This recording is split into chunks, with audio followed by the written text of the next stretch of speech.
Today, we're going to discuss a few topics that we know are of top interest to all of you. Boosting buyer engagement, digital investments, cross-functional partnerships, managing your people. But to be clear, this is a story about empowerment. Empowering you to let go of bad marketing habits that might have made a lot of sense in the moment and perhaps still make a lot of sense today, but that are bad habits nonetheless. Empowering you to make this shift with confidence by providing you with a new way forward, a new set of the right habits to develop and use consistently. And empowering you to confidently stand behind this new way of thinking as a leader by validating it with some solid data and smart examples from other brands. My name is Guerrero. And I'm Lizzy Kune. And we are thrilled to be here kicking off our 2023 Gartner Marketing Symposium. Now, we had hoped to be standing on this very stage this time last year. However, Omicron had different plans. Better late than never, I guess. But standing on this stage now, reflecting on what a difference a year makes, I'm struck by how the return to normal times and in-person conferences has come with new challenges and bigger pressures we couldn't have anticipated a year ago. Pressures like the hype of generative AI and the looming threat of recession, combined with lingering challenges such as inflation and talent shortages, all create a cocktail of complications for us. And when I talk with CMOs, they share that at least as they were facing some of these challenges a few years ago, they enjoyed a little bit of latitude from their teammates, the C-suite, and their customers as we sort of got back to it. And they tell me that today, that latitude is gone, which makes this year, 2023, the year where we must urgently prove ourselves. And of course, this is more than simply proving we know how to do marketing. What makes this year of urgently proving ourselves so difficult is that we have more on our plates than ever before.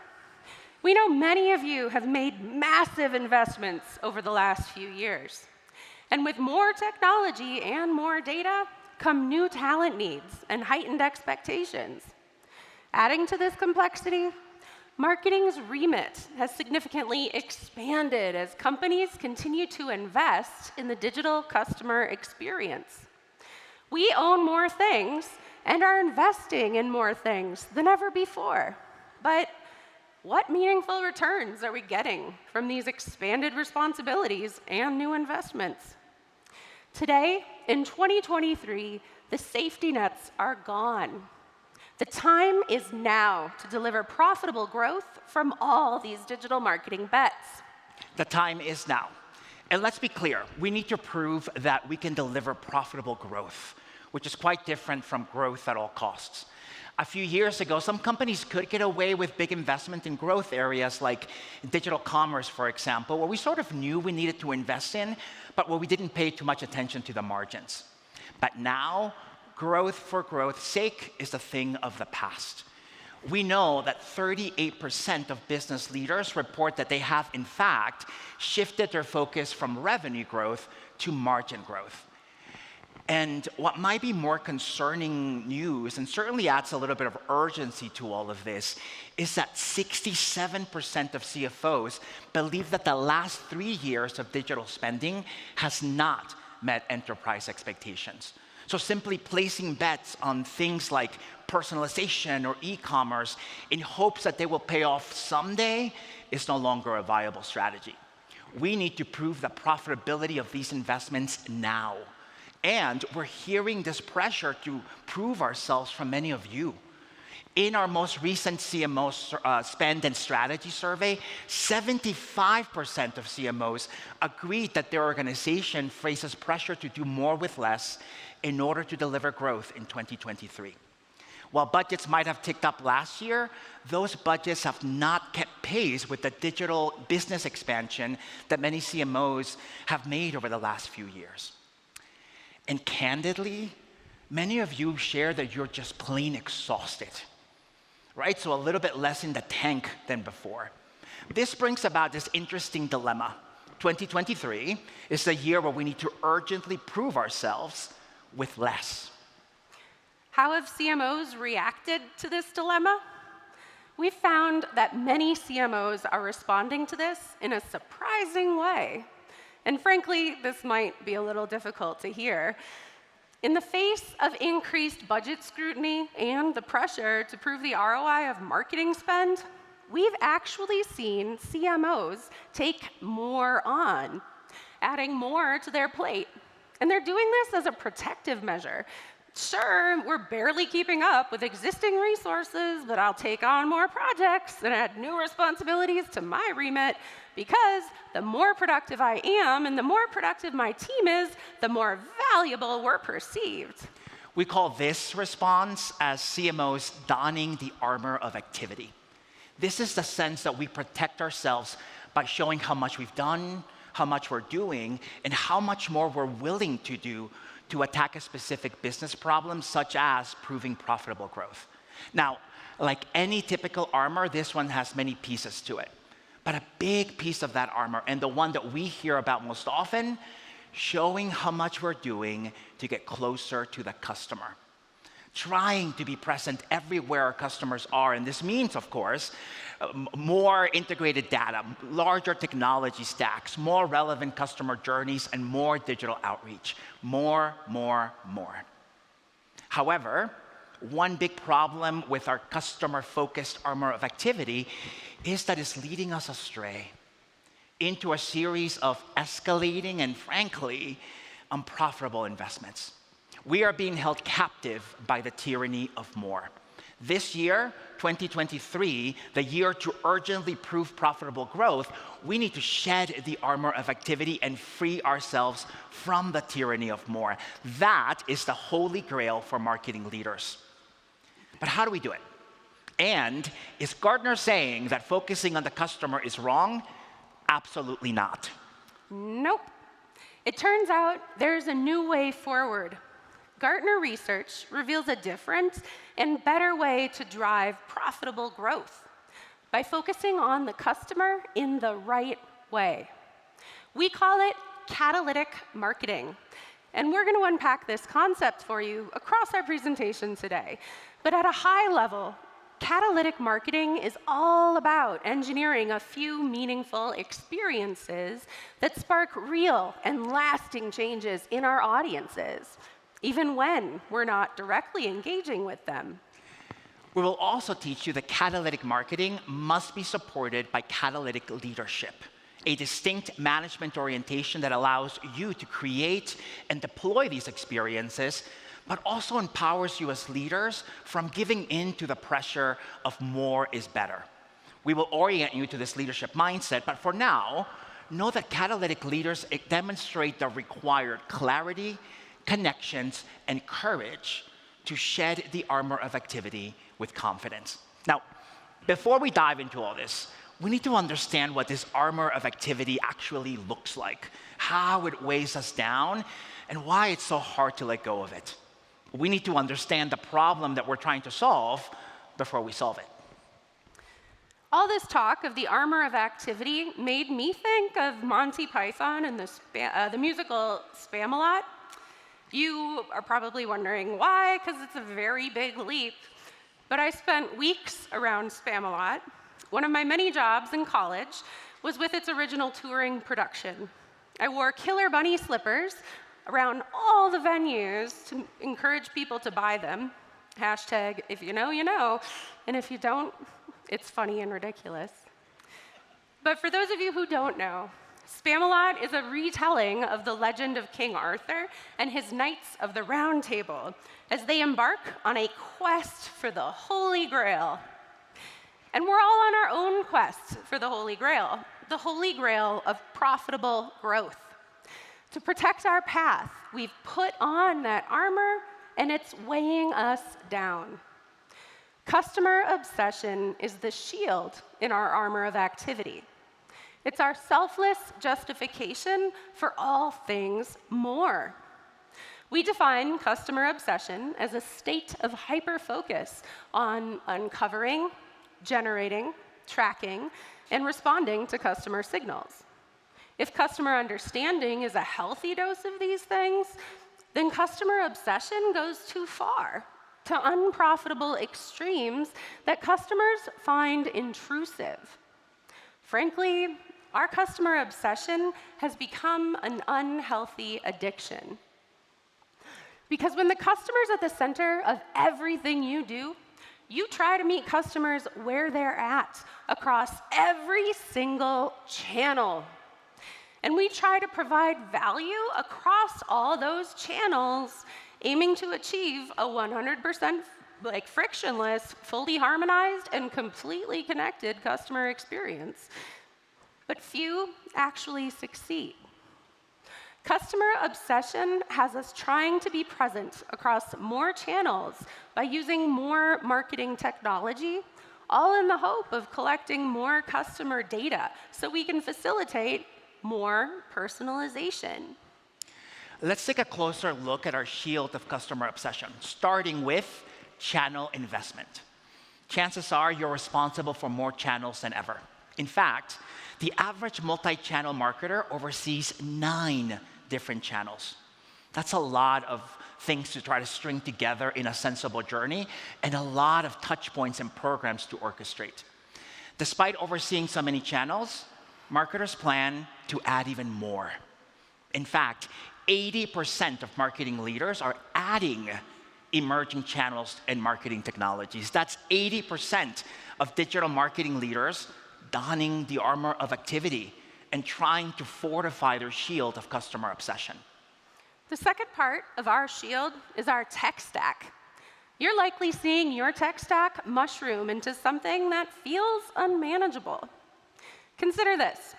Brands have steadily increased their tech deployments over the last few years, with Gartner-tracked brands increasing tech deployments from about 58 per brand in 2019 to 68 in 2022. But organizations report that they struggle to make use of all of this technology. Overall marketing technology utilization dropped from 58% in 2020 to 42% in 2022. The cross-functional accountability and the operational complexity involved in running a modern tech stack sucks up our time.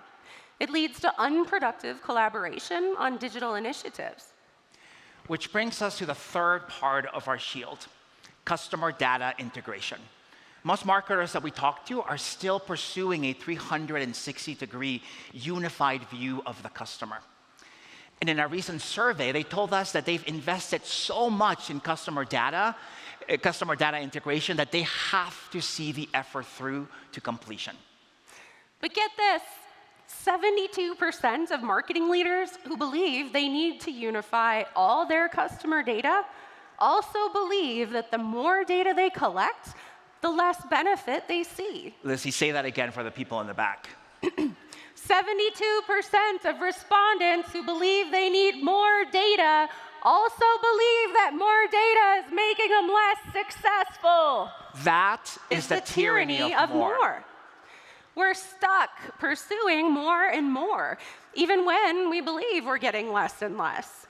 The armor of customer-focused activity leads to unprofitable extremes.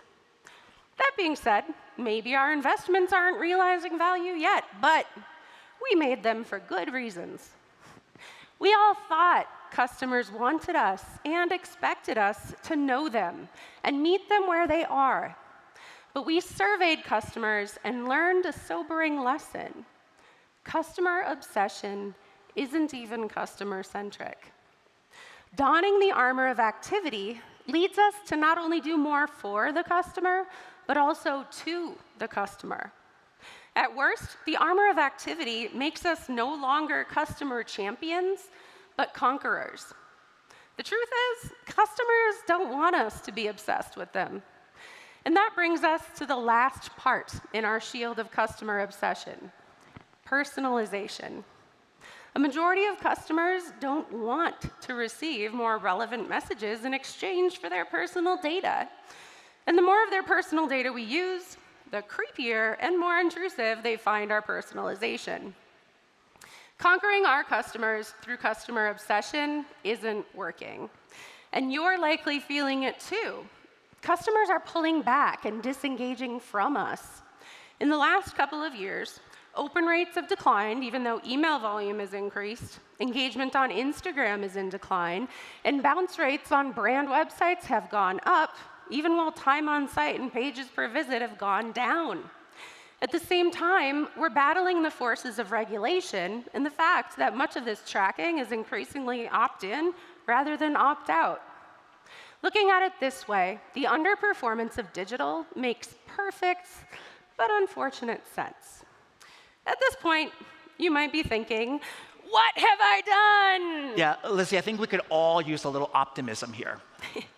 Well, this is a good time to remind you of a very famous song from both Monty Python and Spamalot, and it's one that still gets stuck in my head because I heard it for weeks while I was hawking Killer Bunny slippers. It goes like this. Always look on the bright side of life. Do-do, do-do, do-do, do-do. You can clap. So I asked myself, if I look on the bright side, we're still on the right quest to profitable growth. That's still our holy grail. It's just that the armor of activity is unhealthy. It's trapped us into chasing more past the point of what customers tolerate, let alone reward. We need to put down our shields and take off our armor. Well, Lizzy, that was a lot. But now that we know the what, the why, and the harm of donning the armor of activity, let's discuss how we remove it with confidence. The new way forward is something that we have termed catalytic marketing.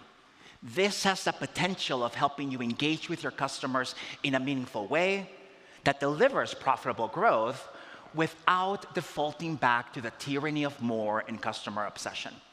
Now, as you know, Gartner studies B2B customers and consumers' buying behaviors through surveys, interviews, and digital performance analysis. And when we took a step back and looked at what this data has been telling us over the last few years, we see some fascinating trends that all lead to the same conclusion. More is not more when it comes to engaging with customers through digital marketing. More than a hyper-personalized or super flashy experience, there is a certain kind of engagement that delivers outsized returns. And what we hope comes as good news, catalytic marketing does not require more data, more content, or more budget. In fact, you might say that catalytic marketing allows you to do the right less. We define catalytic experience as one that changes customers in some way and makes them feel more confident moving forward. We call these experiences catalytic because they spark a change in the intended audience that leads to new productive actions both online and offline, and both with and without your brand. Now, we first saw the incredible potency of this type of experience when we studied high-performing brand activations. Specifically, we conducted a significant analysis of various types of brand activation formats to see their impact on brand commitment, which we defined as audiences' emotional connection, preference, and advocacy for a brand. And we learned that the strongest driver of brand commitment is one single catalytic brand experience that changes the audience in some way. In a world of more, we were excited to learn that a single catalytic experience dramatically boosts brand commitment. In fact, a single catalytic marketing experience with a previously unfamiliar brand increases brand commitment by 52%.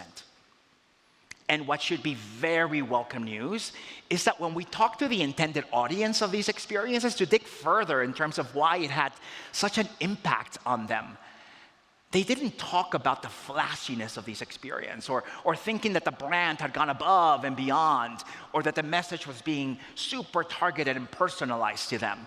No. They all shared that these catalytic experiences made them stop and think. It changed their perspective on something they thought they knew fairly well, or it taught them something new. And those are messaging principles that any brand, or frankly, any person can use. Right, Carlos. Now, I had my own catalytic experience recently. I have a 4-year-old daughter, and she can be kind of a picky eater. She's usually so busy and interested in everything that it's really challenging to tell her that sitting down at the kitchen table would be a hoot. So on a regular basis, I make the same 5 to 6 things for dinner that I know we both like to eat. But we shared a catalytic dinner experience recently on a weeknight. Like any young kid, she enjoys chicken nuggets, but green vegetables are a hard sell. So I switched up our routine. At the store one day, I found this bag of dinosaur-shaped chicken nuggets, and for dinner that night, we created these little scenes where the dinosaurs wandered through landscapes of broccoli trees and tater tot rocks. Our catalytic dino nugget dinner changed her behavior. My catalytic experience for my kid, making a game of our dinosaur-shaped chicken nuggets alongside our broccoli, helped her feel more confident in moving in a new direction as well. And that new direction is vegetables. I'm excited to share she now enjoys eating broccoli on a regular basis and in various forms. Yeah, Lizzy Kune, ladies and gentlemen, giving you parents of young kids some immediate value this morning. Get them to eat their vegetables by using catalytic principles. Leaving me hanging. Now, let me share an example of a catalytic brand experience from marketing.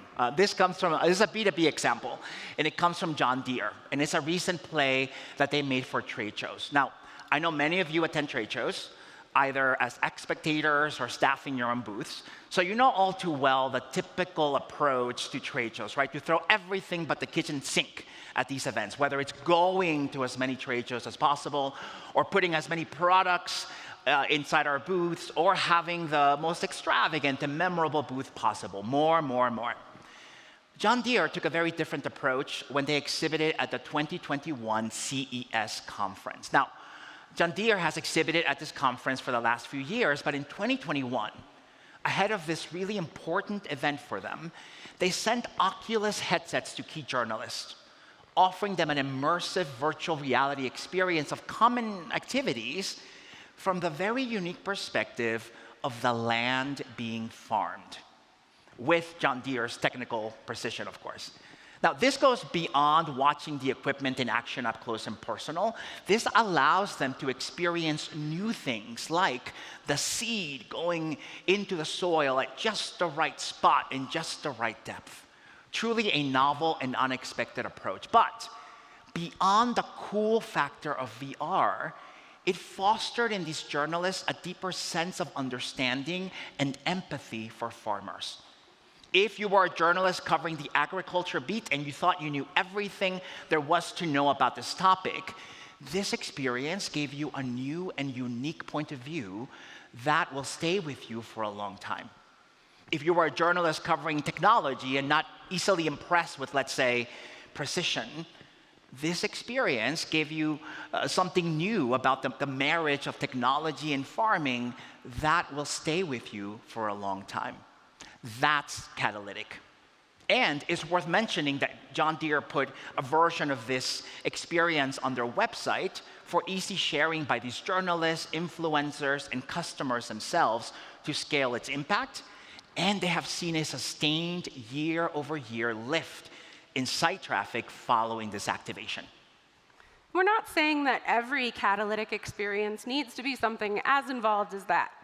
Remember my story of how I encouraged my kid to eat vegetables with dinner. In a similar way, everyday digital interactions, like clicking on ads, consuming digital content, and using mobile apps, can also be potent catalytic experiences too. In fact, a single catalytic digital experience doubles the likelihood of commercially productive behaviors. Things like making a purchase, preferring a brand, paying a premium, or referring friends to your brand. And it creates a cycle of profitable behavior. For these run-of-the-mill touch points, one catalytic digital experience matters even more than having a large number of memorable interactions and rating all of them as high value. An example that we like a lot is L'Oreal's Skin Genius analysis tool. To compete in a saturated market, many beauty brands are doing more social advertising, sending more promotional emails, creating more robust checkout opportunities.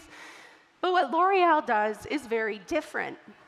They've created a compelling mobile digital experience that simulates an in-person beauty advisor. It guides customers to take a real-time photo of their face and delivers an honest appraisal of their skin's strengths and weaknesses compared to other people their age. Users can click through an overlay of info nodes on their photo and learn about different skin improvement goals. The final output is a customized skincare regimen. But it's more than just another product recommender, which plenty of brands have. What makes this different is its ability to support your own self-assessment of your own skin before you're even routed to a product recommendation. Ultimately, the experience gives customers the sense of learning and confidence to commit to a new skincare regimen. It uses personalized recommendations for L'Oreal products, which can then be purchased directly from the brand site or from third-party retailers. I even tried it myself, and it was an emotional experience. It pointed out that I have deep wrinkles for someone my age. How kind. But I did find it catalytic. The experience encouraged me to reflect on what kinds of products I might be comfortable using, because between us, my beauty regimen regularly consists of sunscreen. But using the tool did help me learn a little bit about what options might exist. It gave me a way to incorporate them into a routine, thus changing my behavior. I'm now the proud owner of a 4-step Revitalift skincare regimen. The success of this tool has led to other high-impact experience as well, including makeup and hair color try-on tools, some of which are the most popular pages on L'Oreal's website. Yeah, I used the tool too, and I ended up just getting Botox after. So, 2 examples of catalytic marketing in action: John Deere's smartly packaged brand activation and L'Oreal's more performance marketing-oriented digital play. And to be clear, what makes these examples catalytic is not just the use of Oculus headsets or using a product recommender tool. Plenty of brands use these.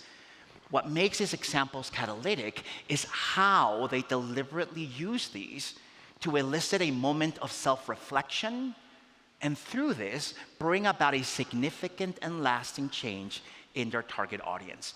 Now, you might also be thinking, okay, we get it, we like it, we see the benefit of catalytic marketing, but we're not John Deere, we're not L'Oreal, right? Our marketing budgets have a lot less zeros than theirs. And that's a fair point. That said, these are just 2 of many examples we're seeing across all industries, both B2B and B2C, and from brands of all shapes and sizes. And what made these examples catalytic had nothing to do with how big their marketing teams were, or how big their MarTech stacks were, or how big their budgets were. Catalytic marketing is not about bigness. What we learned by reviewing all of these examples, and again, taking a step back, was something really exciting. In a way, catalytic marketing is the antidote to donning the armor of activity. It empowers marketers to break the cycle of being stuck in the tyranny of more. First, they don't require more integrated data. Instead, they reflect on one meaningful audience insight about a customer barrier that prevents them from making productive changes that involve the brand. This is about finding an opportunity where your customer might learn something new about something they thought they already knew fairly well. Or perhaps a potential uncomfortable moment, like having deep wrinkles, that your brand can resolve for them by having them stop and think. Second, they don't require more engagement across more channels. Instead, they involve the thoughtful architecture of one standout interaction. It only takes one catalytic experience to move your audience from the friend zone to the commitment zone. So it's about finding the moments that matter and the form factor that can best deliver that information. Third, they don't require more technology or a fully optimized engine for journey orchestration. Instead, they rely on something akin to low-tech scaffolding. Right? First, you prepare your audience to receive the catalytic experience, then you deliver the catalytic experience itself, and then you reinforce or leverage the momentum generated from the catalytic experience to maximize its value. And this should come as good news, right? Because this means that catalytic marketing is available to all brands. We now have a scalable framework to achieve profitable growth. However, this is only one half of the equation, because even with the framework spelled out for us, this won't work if we refuse to let go of the legacy mindset that, frankly, makes us get in our own way. For example, imagine if John Deere said, hey, this VR strategy worked so well, let's send everyone VR goggles. Not quite. Catalytic marketing requires catalytic leadership. Now, if I may, let me carry on with our medieval theme as we continue to discuss ways to unburden ourselves from the armor of activity. Let me introduce one final medieval legend, and that is this, a sword in the stone. For those not familiar, I'm going to give you a 20-second summary. This is the sword Excalibur, placed there by Merlin, the magician, and legend had it that only the true rightful leader could pull the sword from the stone. And the lucky new king was young Arthur.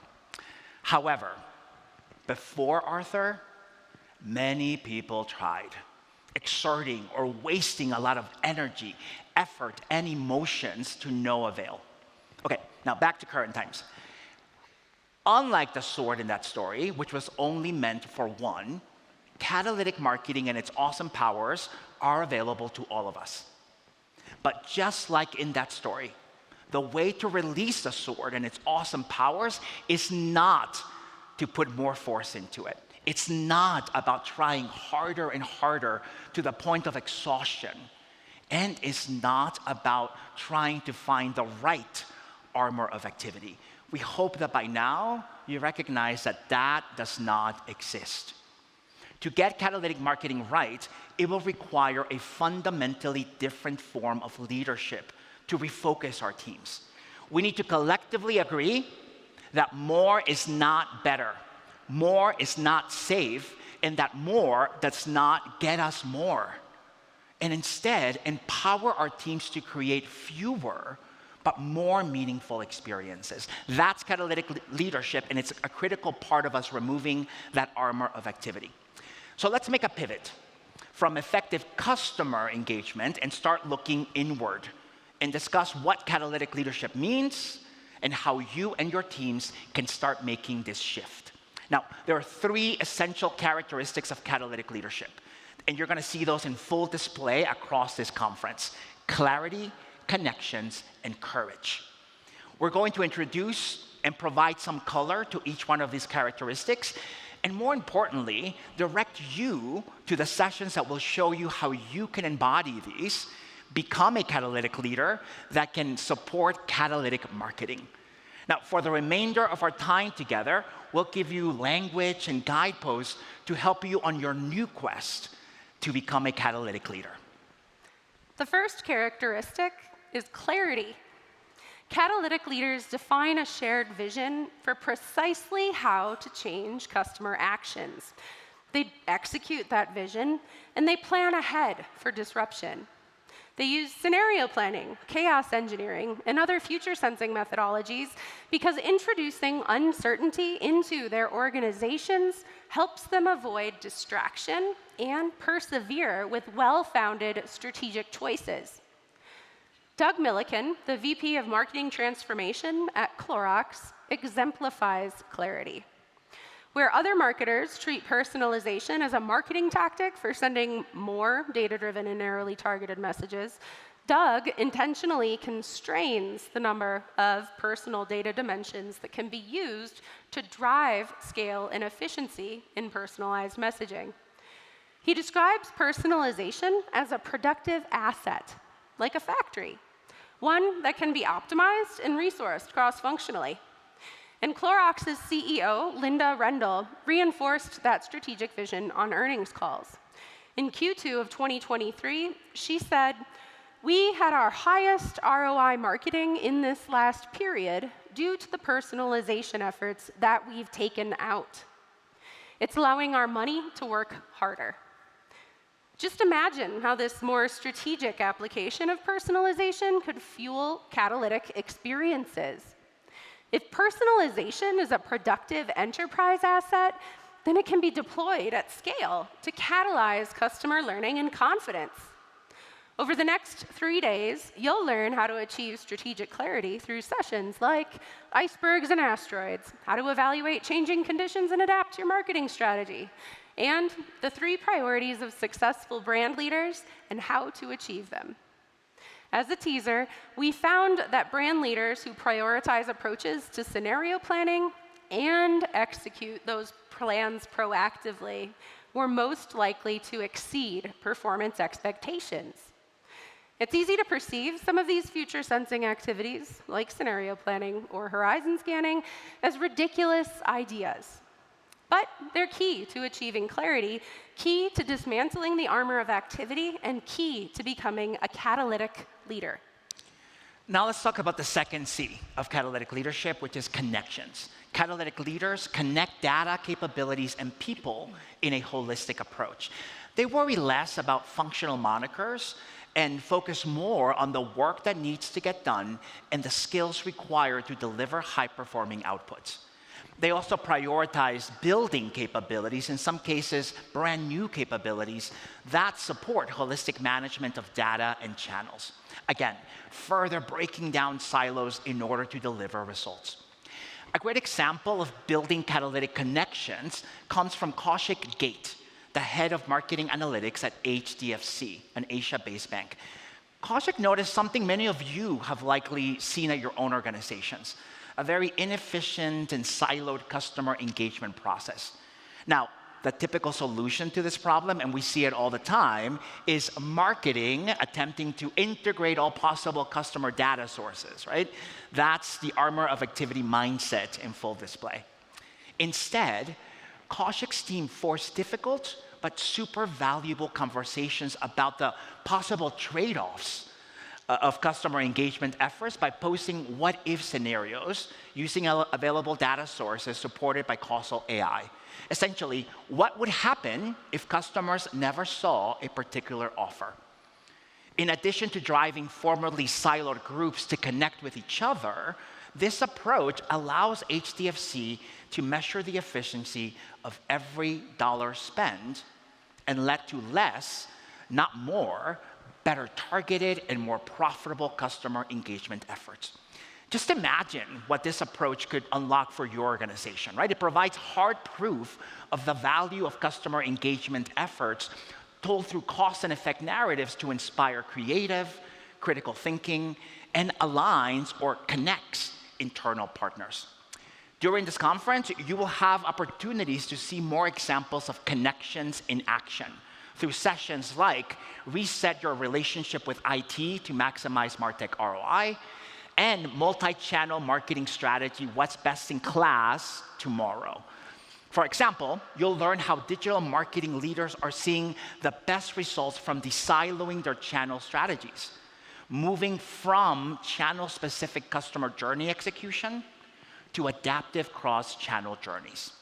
That brings us to the final C, huzzah! Huzzah, indeed. The final C that defines catalytic leaders is courage. Well, this is the foundational trait that makes everything else possible. After all, I wouldn't have sung to you if I wasn't courageous, right?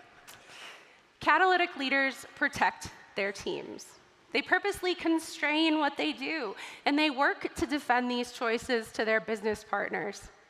Along with this self-imposed constraint comes the need to delegate ownership of non-core tasks and investments. Courage means you let go of the false belief that personal success and progress always looks like owning more and controlling more decisions. Because intentional prioritization yields a greater sense of purpose for your teams. Take the example of Angela Newton, Customer Insights and Marketing Leader at CHEP, a $4 billion global supply chain organization. Like many of us, the marketers at CHEP face pressure from business partners who are themselves wearing the armor of activity. While most marketers let the urgent crowd out the important, Angela has led a multi-year functional transformation to say no and mean it. Angela entrusted her marketing operations leader with detailed process mapping to clarify what exactly is required for typical marketing projects.